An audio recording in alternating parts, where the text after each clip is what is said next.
What is up, guys, and welcome back to another episode of For the Infinite episode Podcast. 8 with And your make host sure to and stay your boy, tuned for Red more Ghost, Infinite and as well as my Podcast co-host, and Steven. beyond. What's up, guys? All right, now before we get into this podcast, right, all the goodness that is episode 7, make sure that you guys go back and listen to episode 6. We have a COD hot take. We talk about loot boxes, and we have an entire conversation piece about currently what's going on in the mobile game market and so on and so forth. But let's move forward because we have a brand new podcast, brand new subjects to talk about. Ooh, and it's exciting. I'm It is. excited. You should It be is. excited. Yeah, so first things first, right? Make sure that all of you, okay, all of you listeners, all of you amazing supporters that we love, make sure you guys follow us on Twitter at Nfinite. Remember, that is at Nfinite. And also make sure to follow, like, comment, subscribe on all of the platforms that you are a part of, if they'll allow you to like, comment, subscribe, all that good stuff. We are on Anchor, Spotify, YouTube, iTunes, Google Podcast, all of that good stuff. So no matter the platform, you can get the Infinite Podcast where you want. Now, let's move into our first topic of the day. And it's actually quite an incredible topic, and I'm very excited to talk about it. And it's something that I honestly did not see coming, right? But it's still very interesting. We have Electronic Arts, right, aka EA, moving crazy. back to Steam into what it is crazy. And just to talk about it just a little bit, right? Just go ahead and get started. EA had put a lot of money into their EA Access platform, and they have done a lot with that platform, especially with advertising it, and just overall marketing, right? And just their push onto onto consoles specifically, and a little bit on PC. I think it's very interesting that we're seeing EA move to Steam. To be honest with you, it's very It interesting. is. What do you think that means for, EA as a whole? I mean, them back to Steam. What do you think that actually means for EA? Do you think it's a marketing strategy? You think it's a good thing? You think it's a bad thing? What do you think their mindset is on why they're going back to Steam? I th- Like how what make I think it's a you know? combination, man, to be completely honest with you. I think it's a combination of boosting advertising and marketability, but at the same time, I really feel that EA over the course of time has lost their PC audience, right? And I'm not talking about Battlefield, right? Because Battlefield is consistently played on PC and has an incredible community behind it. I'd say more towards like their sports games, right? Like NBA Live, Madden, You think they're trying to etc. push more Those are towards like a PC like audience going back to Steam and trying to because it's mainly console players like that are on PC. I mean that are on 2K games and stuff like that. mhm. That's basically what you're saying. They're trying to broaden Yeah, their yeah. yeah, I think they are. Now 2K has already done it, right? Like if you go to Steam right now, you can purchase 2K20. You can purchase, previous iterations of, basketball, wrestling, whatever your forte is, right? You're able to go buy those and install those. Yeah. But for EA, I really see it as not necessarily a power move, but I think that, and this is something that I've always felt about EA. When EA stopped making NBA Live games, Yeah. right? When they stopped making it and 2K kind of took over, that's Yeah. when you started to see the shift, right? You started to see the shift, in EA specifically, because at that point in time, they had just lost one of their biggest audiences, which is basketball. Basketball and Hmm. football are two of the most watched sports in America, and they're also two of the most played Hmm. games, um, alongside others as well. But as far as that's concerned, Yeah, and I mean, honestly, it's it, like I feel yeah, like 2K has completely taken over whenever it comes to basketball. I mean, live is kind of almost irrelevant now. Now, I know some mhm. people actually prefer live over that, but I mean, when was the last actual good live that actually came out? I mean, on it back in the mid Yeah, 2000s. That's a honestly, long time for your game to be like, you know, 2005, 2006, yeah, honestly is where I think the last like good iteration of NBA Live, right? But just to add on to that, right? Because we brought up 2K. 2K currently has a league, an esports league, right, that is dedicated towards esports and developing NBA 2K Hmm. esports. Uh, that itself is quite interesting. Um, and I really don't know if EA is going to be able to capture that market because you're currently, right? Like if I'm EA, right, you're currently in a place where you really don't have Yep. anywhere to go. You're kind of you're kind of forced to broaden your horizons a bit, you know? Like you're kind of forced to relay into other markets and to try to be as consistent as possible in all of those markets at the same time. The thing about EA is I haven't seen that from EA. I haven't. I have not seen a valid, true consistency, right? Like as far as their games, their quality of the games, and everything moving forward, right? And I know that we're going to talk about Yeah, year by year which is a games big here in a topic. little bit, right? But absolutely. But as far as it's concerned, if EA does not do well in the Steam market and they don't combine that with their success into the Xbox and PlayStation and just overall console market, I think that we're going to see 2K take over EA, right? Because it just seems like EA is trying so hard. And I don't know if this is going to be enough. Hmm. Right now, don't get me wrong. If you're an EA fan, this is exciting. You'll be able to download, hopefully, right? I don't know this for sure, but hopefully you would be able to download Apex Legends on Steam. Hopefully you'll be able to download Star Wars on Steam.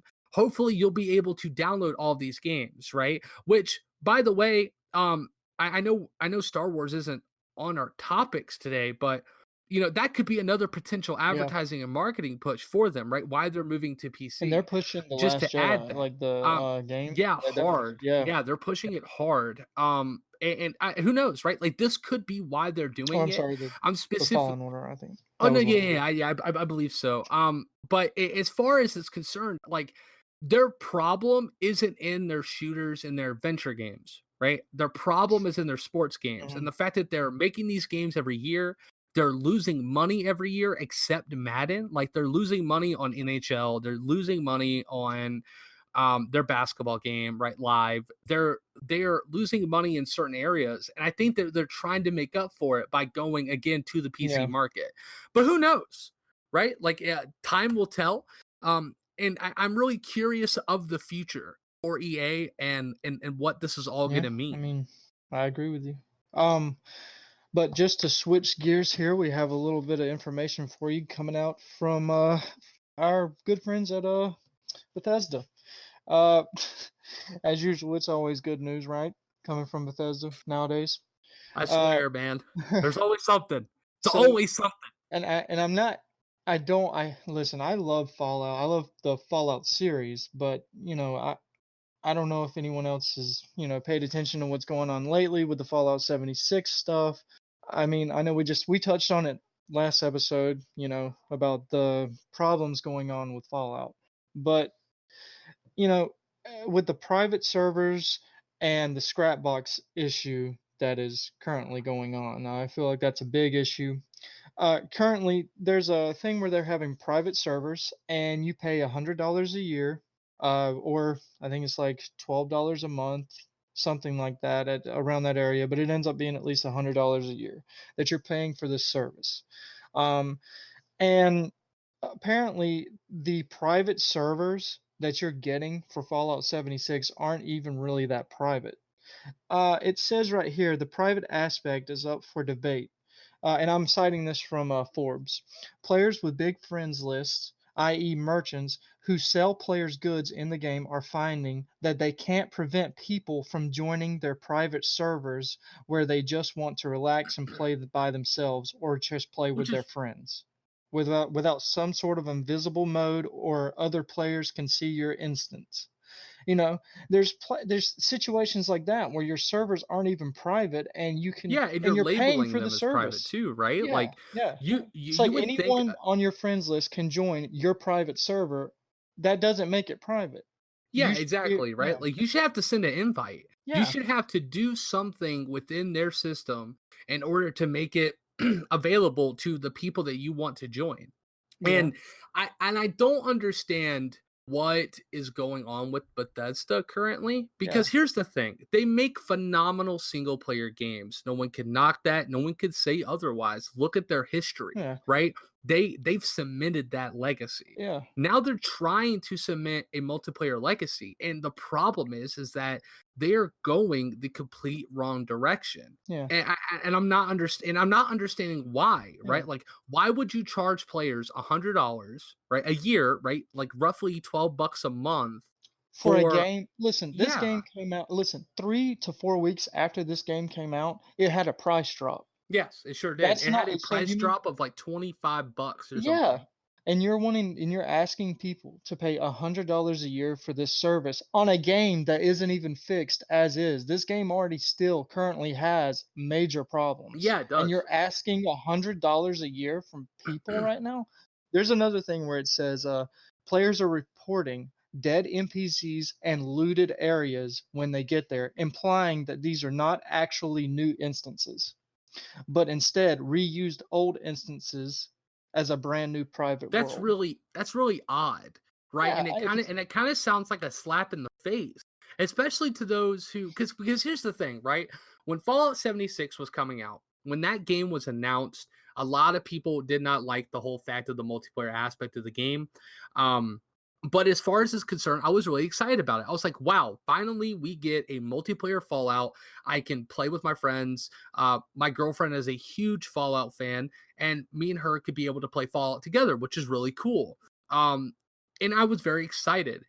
My excitement has died, right, since the game's release, right? And that's not because of hype. That's not because of anything else besides the fact that there are issues in the game.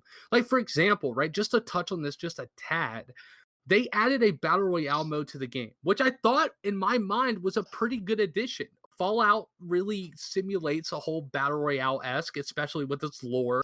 The fact that it's again you're in an apocalypse, right? You're surviving or you're fighting to survive.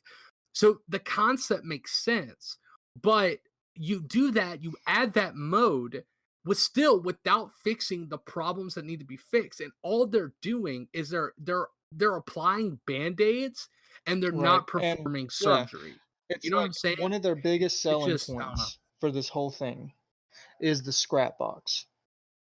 Explain the scrap box to me because I know we were So, talking about it a little bit, but right, explain that, I'm especially gonna for the listeners. right. So here, this is basically what's going on.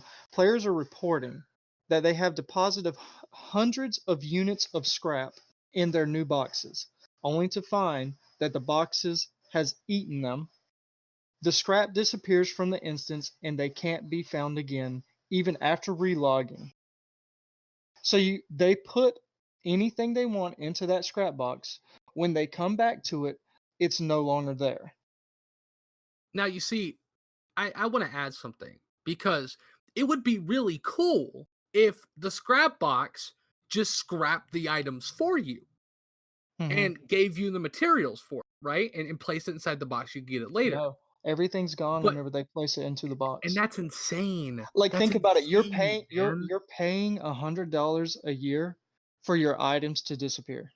Yeah, and I mean, like, but yeah, like it doesn't make any sense. It's like, what type of incentive are you giving players, right? And I'm not trying to bash Bethesda here, right? Like, I don't want anybody to think I'm bashing Bethesda because I am a huge fan of Yeah, I Bethesda. am too. I started with them. I started with them in Elder Scrolls and Morrowind. When I picked that game up on the original Xbox, I was I blown started, away. yeah. So I am, and I've stuck I with them. started with Yeah, yeah, Oblivion, like and ever still, since still, then, still a good I game. loved, yeah, I loved every single game after that. I mean, I did have issues with certain games that did come out, like Fallout 4 had certain issues, but I love that game. I'm sorry, I know a lot of people think different, and they might have their problems with it, but I love that game. It was a And you good know what? game. If you love Fallout 76, that's fine. I'm not saying you should not I love want that to game. love Fallout I'm 76. I I do too. But the problem is, I can't sit here and allow things like this to Yeah, happen. exactly. I mean, there's not like we can do anything about it. But I think us talking about it is going to help the situation. Us bringing it to light is going to help the situation because obviously, if we don't talk about it, if it's not taken care of, these types of situations are going to continue to happen, and we can't let it get too far away from us. We have the power. It's just we have to speak up. We have to say something like we are right now. I have no problem with Bethesda, but when they do things like this, then that's when, question marks get thrown up. Absolutely. I'm sorry, but I can't support Yeah, something like I this. agree. If you love the game, fine. I'm not trying to change your mind on how you feel about Fallout 76, but these problems are an actual issue. It's not something you can Because here's the overlook, thing, right? even if If you you love that love the game. game, right, then want you should want more community members in your game, right? If you have a love for Fallout 76, like, don't get me wrong, I don't love Fallout 76, but I like it. When I get an opportunity to play it, I play it. But the fact of the matter is that these issues have constantly built up. They've constantly, again, applied band-aids where surgery needs to be done, and they're not doing what is necessary of them in order to create the type of game that they want to create, right? Which is truly an MMO multiplayer slash, like And game on that is paper, that Fallout, sounds right? And in the in it and it does. sounds It does. phenomenal And on it should paper. have It been. It really should does. have been a And it great game. yeah, I don't understand, like, because here's the thing, right? Like, I gave Bethesda slack at first when they released the game because this was their first multiplayer release, right? This was their first one, like, on this scale, and to this type of audience, right? But the fact of the matter is, right? I'm done giving them slack. You have been given enough time in order to learn and approach your issues within your game to fix them and make it better. And they have yet to do that.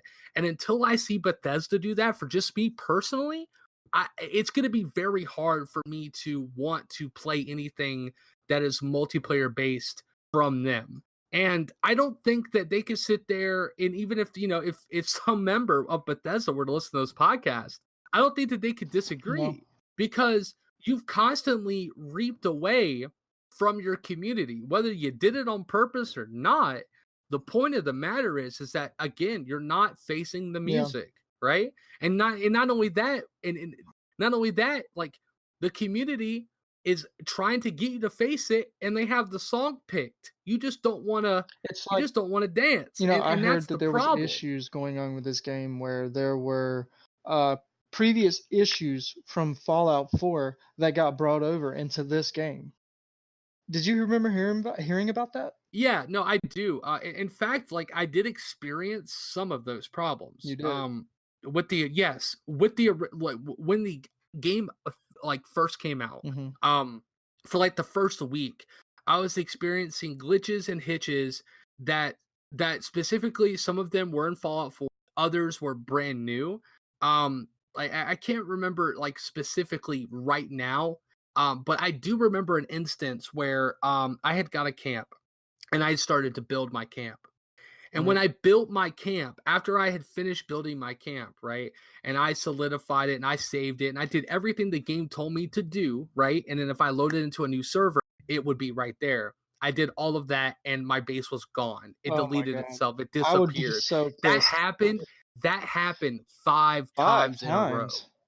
I had rebuilt that base 5 separate times, and each time it looked different, right? Because I was kinda getting tired of building it, Hmm. right? Like, I'm sure you can imagine, like, if you put time into something and Less then and it gets less. deleted, you're just like, "Oh my You're putting god, less and man." less effort into it every Just single less time. every single time, and I feel like that's really what's happening right now, right? It's like there's less and less of care from Bethesda, Yeah. it And seems like, it's right, to fix these issues, and the thing about it is that and what really sucks, right? What really sucks is if you're a fan of the game and you read a headline that says, "Oh, something's wrong with Fallout 76," you just go, "Okay, not again. Here we go." and Like, that's like, sad it's almost like because accepted, and it's you know what? sad. Used to, whenever you heard anything about Bethesda, it was always good. It was I mean, other always than the good. glitches, but I'm saying, like, what I'm saying is Bethesda was never in the subject like it is now.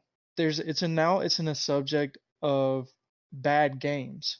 And that is a problem now. Like, that is becoming a problem. I mean, I'm honestly scared for the new Elder Scrolls. As Like, long as it's single player. If it's single player, no, it'll I be mean, fine. I'm If it's saying, multiplayer at all, man, I'm frightened. well, I I mean, really I'm am. saying with the care that's going into Fallout 76, is it okay if the same amount of care goes into the new Elder Scrolls?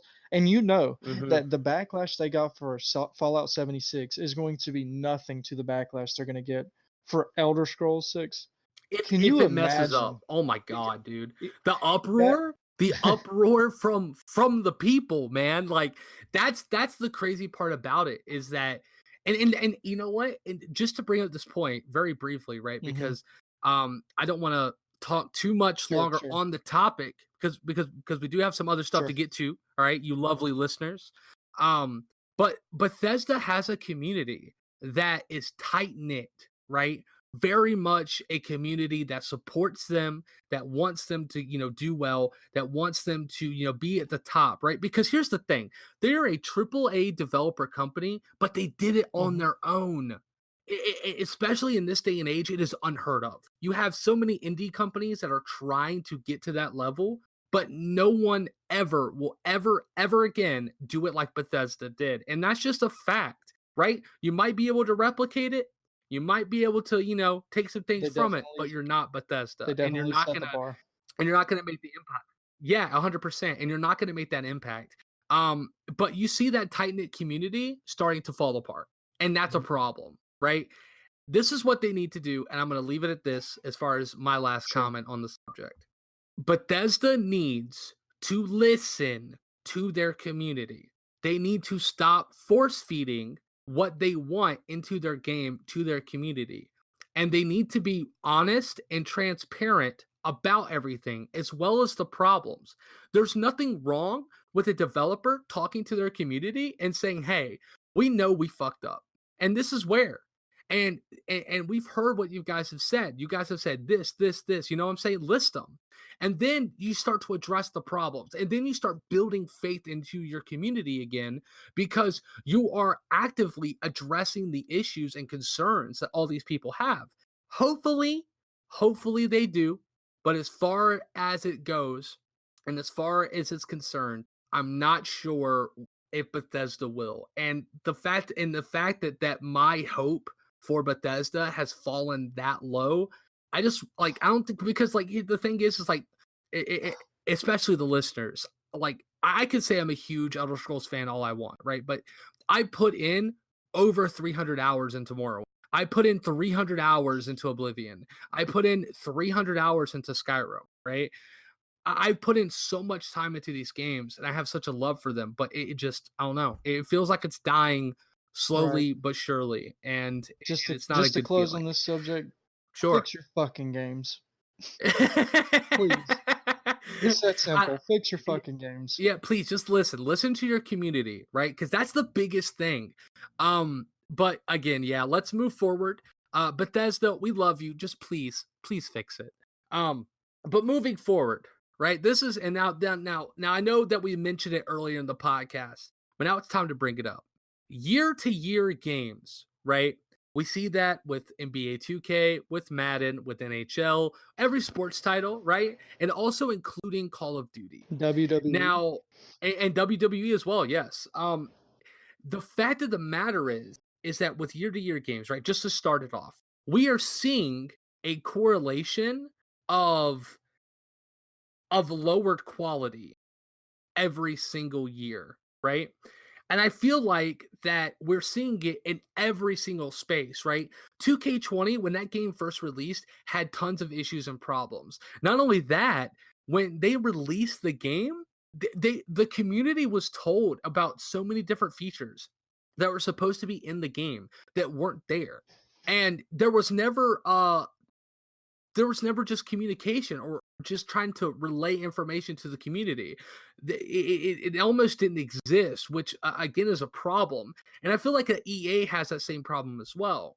Yeah. But I go ahead, go ahead. Sorry. I have to say that I just feel like there needs to be a longer development cycle for these games because whenever you look at a game, of course there's going to be certain differences.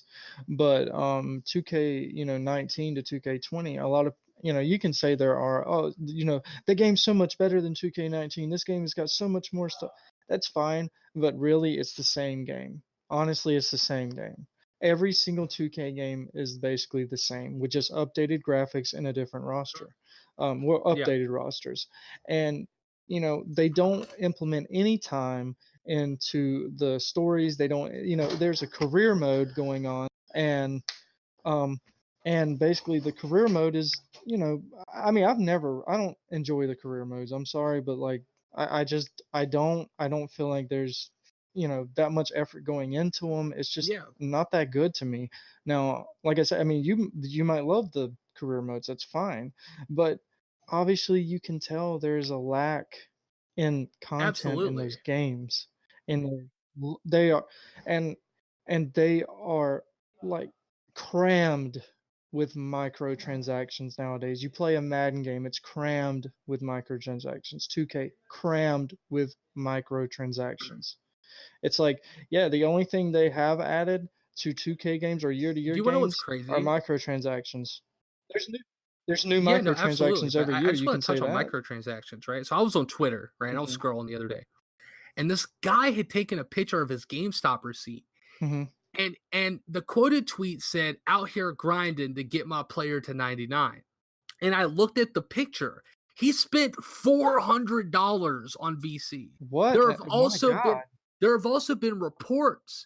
reports of him specifically, and actually in that same tweet, if I could find the guy's at and the picture, right, like his tweet, you Hmm. guys could check that in the description below.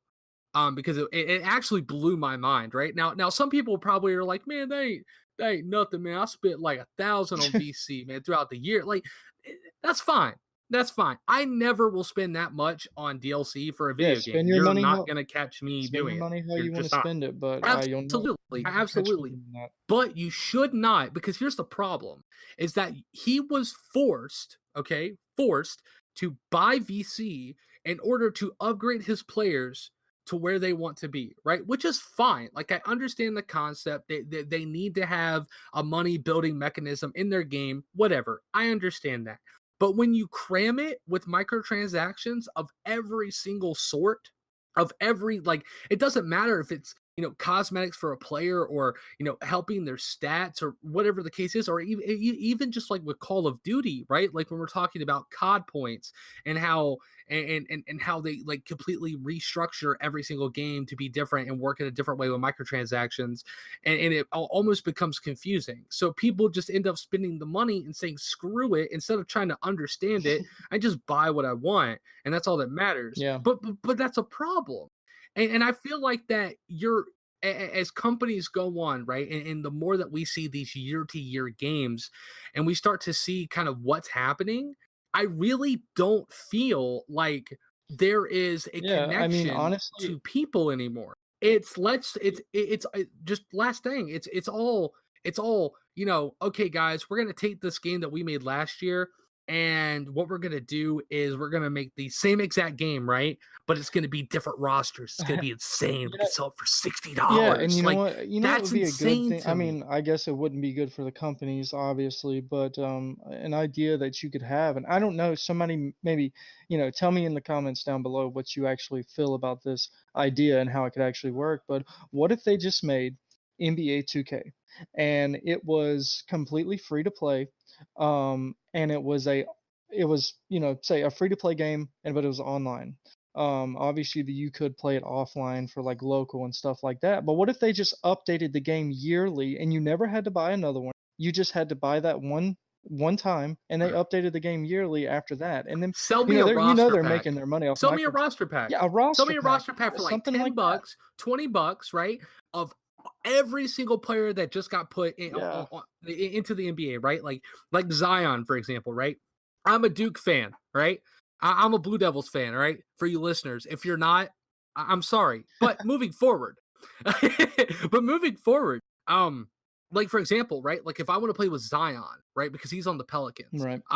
If I want to play with Zion, then in like really bad, right? And there's a couple other players that I'll play too, like RJ Barrett, for example. Sell that pack for $20. Like a Because a whole entire 2020 roster pack for exactly. $20. And Exactly. you wouldn't have like this big uproar about like every single game being the same. It would kind of take away from that. Yeah, your game, people wouldn't buy it $60 every time, but it would show that, it's a more player friendly based thing. And you know what? You can keep your, microtransactions in it anyways because you know, you're making more money off the microtransactions than the actual game purchase itself.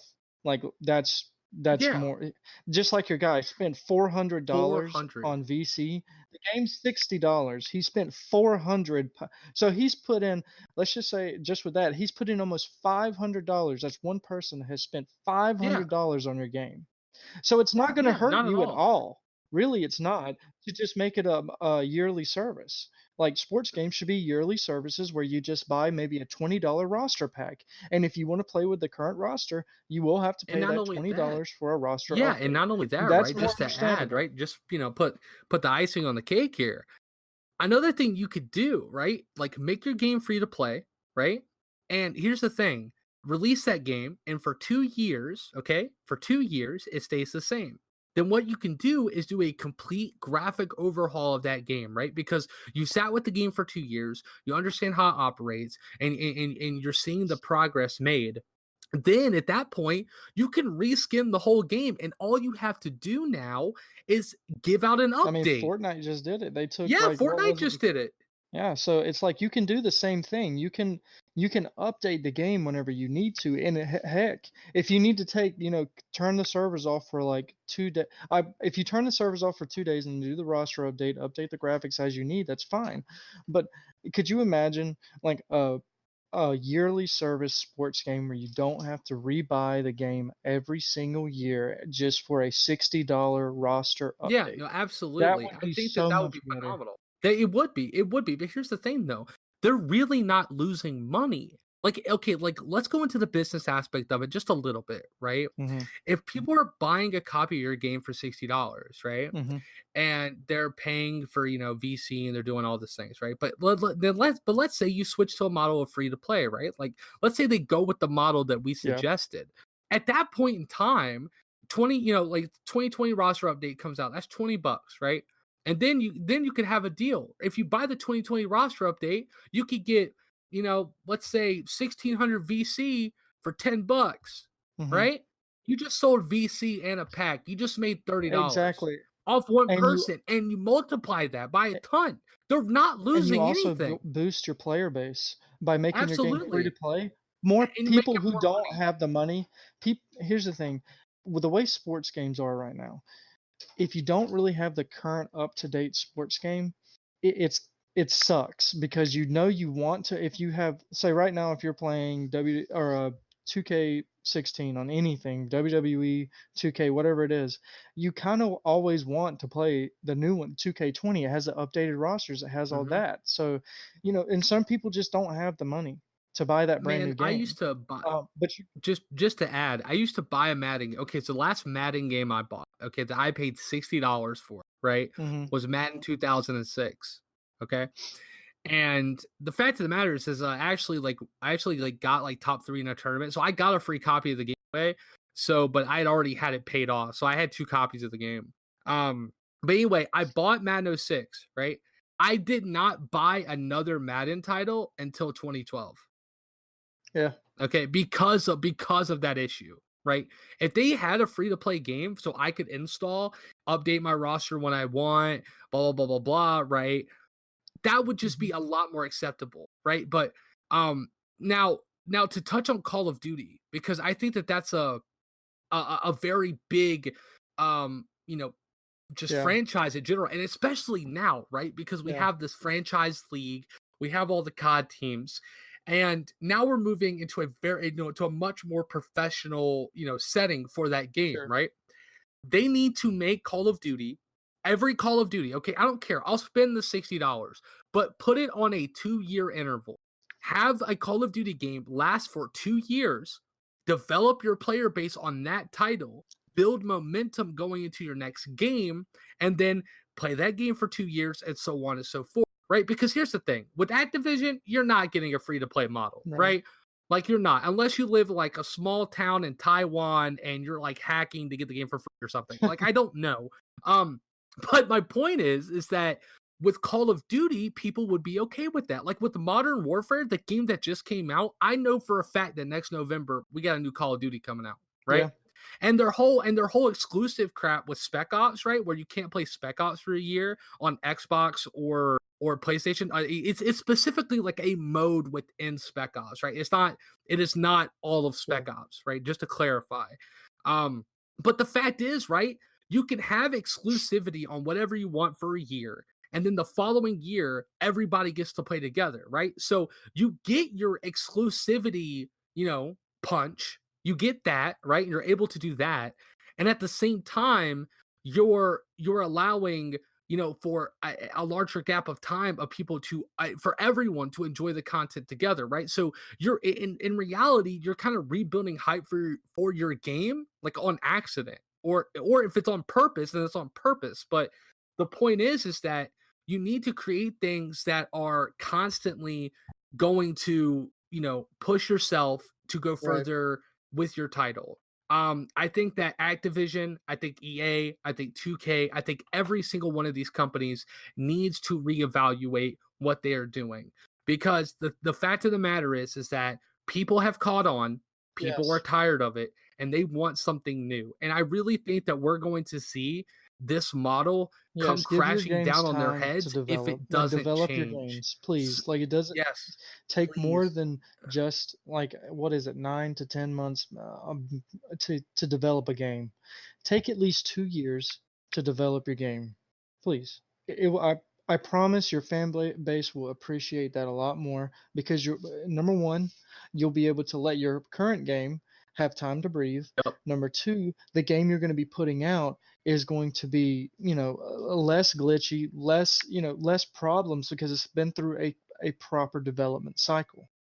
I'm not a game developer, but I can only imagine what it's like for those people who have to continuously come up with something new every single year Mhm. and beat out what they did Yeah, and last year. you absolutely, know absolutely, right? Now, this kind of moves in to our next topic, right? hmm Um, but I'm going to touch on it, right? I'm gonna touch on it briefly now. I'm gonna come right back to it.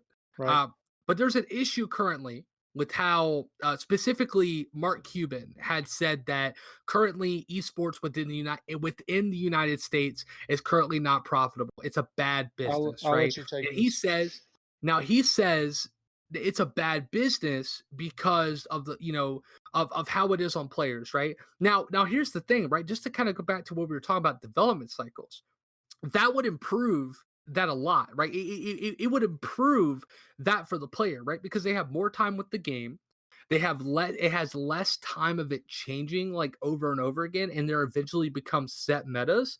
And because you're sitting with the game for longer than a year, you are going to get one more out of it. You're going to be able to advertise more as a company, right? As a community, an org, a team, whatever the case is. And again, you're taking like all that pressure off of players, right? Where they feel like if they don't perform this year, they're screwed next year, right? And if you add in a 2-year cycle, you're going to help with that process, right? But again, I think that it's going to take esports and game developers to come together on multiple things, right? And that is included. Um as far as their development cycles and how many years, right? Because players' health needs to be taken into account. Now, to move forward, and I'll come back to this later, Mark Cuban, which by the way, I respect Mark Cuban.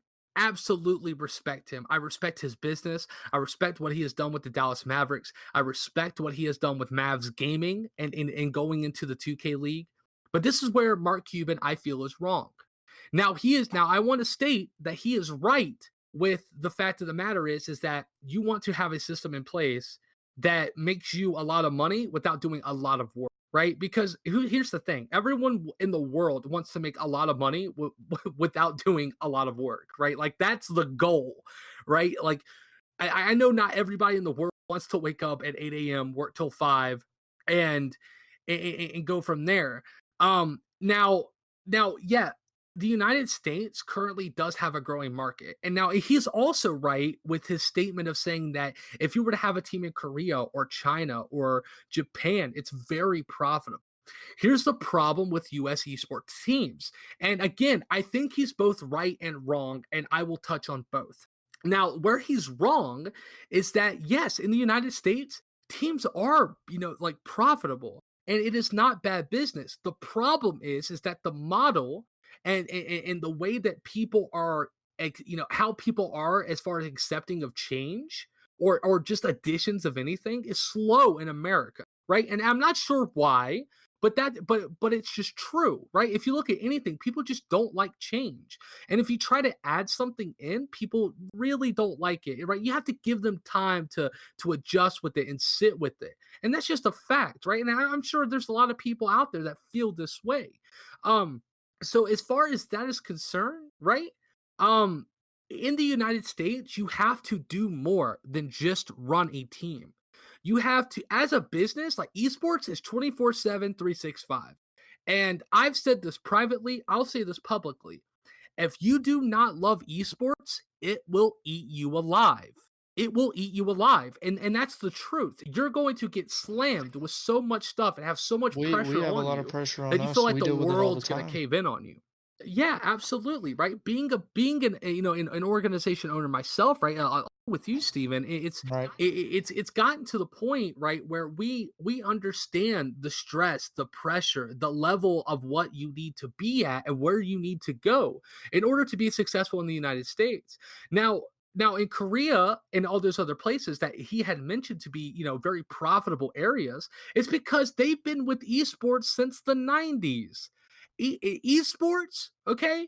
All right, esports is not a new thing. For those who believe it is a new thing, you are wrong. Esports has been here for a very long time. It has been here since the 90s. It started with like the original Counter Strike, or excuse me, Counter Strike, then moving into Source and 1.6, and then as well as StarCraft Brood War. You have such a extravagant Right. history of competitive gaming, but the extent of that history is in Right. Europe There's and in Korea actually and right those here it other says places, right? there So were first so signs of just esports since go ahead. 1972. Yes, with the Nintendo World Championships, if I'm not mistaken. Also Uh, arcade cabinets. They let's used see. to It play said Donkey that Kong, Centipede, the all of that event for scores. it happened October 19th, 1972. That event invited players to compete in a game called Space War, a space combat game that was first developed in 1962. Okay, so there you go. Esports has been around for a really long time, right? So since the 70s, okay? Esports has finally gotten to an area now where big business can get involved. And now it makes sense, right? But that's all because of community work. That's all because of, for example, me, right? I've been a Halo fan since 2007. I have and since that, it's since my, I guess you could say my inauguration, into esports, and especially Halo esports, I dived into every single area I could, right? Whether it was Counter Strike, StarCraft, League of Legends, Dota. Start going back to the original Dota, not even Dota 2, right? But also Dota 2 as well. And going into these other games, learning about them, understanding their history, and understanding how they are, and what they have accomplished, right? And really just trying to, again, learn my history. But to move forward, right? To kind of go back to what I was actually talking about or originally, um, is that within the United States, if you are a company that is not investing into esports now, you are going to regret it later. You absolutely are going to regret it later. The problem is that these valuations for these companies are way too high. You have a problem right now where VC companies, right, are taking money, stuffing it into companies, and they're making it to where these valuations are so huge, right? They're on a grand scale. They're a $200 million company. Um, but as far as that is concerned, I don't feel that esports in the United States is a bad business. I feel like that a lot of esports organizations are going the wrong way about it and not putting certain systems in place, right, to mechanically make it easier for them and a lot more viable, right? And that includes ROI, that includes community engagement and caring about the supporters and their fans. And just like with us, right? Like we are a very inclusive community. We are not here for the money. We are here because we love esports. Okay, as I said, I have been in esports since 2007. All right. Since I was 12 years old, I am 25 now. That is 13 years. I love esports. It is my everything. It is my world. I consume esports 24/7. The fact of the matter is that if you don't know what you're doing and you don't have a plan in place to again help you, and you're some random VC company that's just trying to make money off of esports, you're not going to. Esports is not a regular business. If you try to run an esports organization, a team, or any company within esports as a regular or traditional business, that right there is where you're screwing up. Right there, you're screwing up, because the fact of the matter is that there is no model in place. There is nothing that has been in place whatsoever except for Optic. If you really want to go to get to the nitty gritty of it, Optic Gaming and FaZe Clan really laid out the groundwork for organizations, right? So now it's up to us to build upon that, right? And to add structure into certain things, right? And that's our job. And I believe that we can do that. But if you're not in tune with what esports is, where it's going, or anything like that, you are one, hurting yourself. Two, you're going in blind, and three, you're not preparing yourself correctly, right? Like you're not putting yourself into esports, right? Before any company at all invests into esports, you need to learn and understand it, and you have to have a passion for it. If you don't have a passion for it and you think you're going to get a quick turnaround on your ROI and make a quick buck and bounce, you're not going to do that. And in fact, like especially in esports, every community member, every supporter sniffs that out. If you're in it for the money, you're not going to make money. If you're in it because you care about esports and you want to grow it and you're doing dope shit that people like and you're listening to the people that are in your community, then yes, you are going to succeed. And then again, that makes that organization, company, or business completely, completely valuable and able to be invested into. But again, if you're trying to run as a traditional business, you're just not going to do it. And that's the fact. And that's where I think that Mark Cuban is wrong. I think that Mark Cuban is applying the traditional business model, right? Which isn't bad, right? Because that model is there. It's been used for everything else in the world, right? So why not think it could be used for this? But the problem is that we've seen it used for this. We've seen now, not us, okay, all right, but Nfinite Esports and Entertainment that killed Optic, right? Not us. We didn't do it. All right. I just want to make that clear. But they tried to run Optic Gaming as a traditional business, and you see where it fell. And that is my point precisely. And again, right? Like, I don't know how in tune Mark Cuban is into esports. In fact, if I was ever given an opportunity, I would love to talk to him about it, because I feel like that there's a lot of things that maybe he could learn from me and I could learn from him as well. But the fact of the matter is, right, is that yes, domestically in the United States, it is not an awful business. It is not a bad business decision. And I think that if you think that, you are thinking in the wrong way. And that is just my personal opinion. Again, I have a lot of respect for Mark Cuban. So this isn't me throwing shade. I just feel like that this is a topic that requires healthy Yeah, I debate. agree. And I I feel agree like with that everything you people said. of, my stature, and Steven, you as well, with us being organization owners, this is a topic that we deserve to be a part of, and to debate on as well.